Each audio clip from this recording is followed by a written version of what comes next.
Fala galerinha do YouTube, tudo bem? Estou trazendo um primeiro vídeo aqui no meu canal, não tem? Mas aqui eu vou ensinar vocês a gravar a tela do seu PC. Primeiramente você vai no link da descrição do vídeo, que aqui esse vai para esse site, e você clica em zip. Aí vai acontecer isso.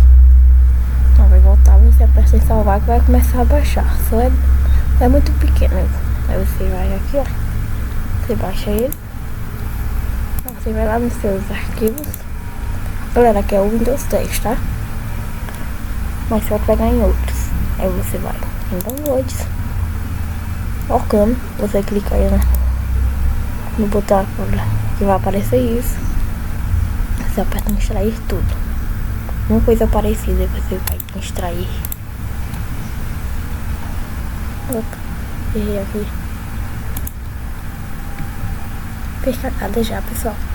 Aí você vai extrair para vir para esse lugar. Você clica nele 2 vezes, né?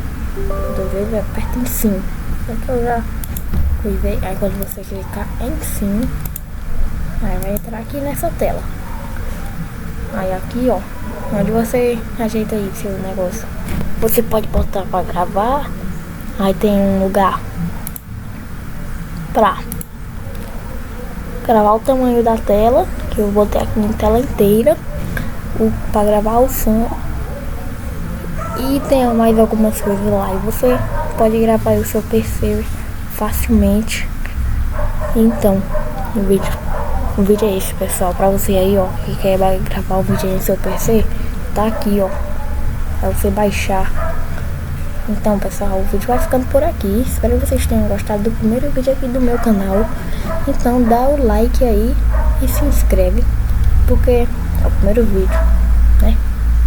Então, 3, 2, 1, fui!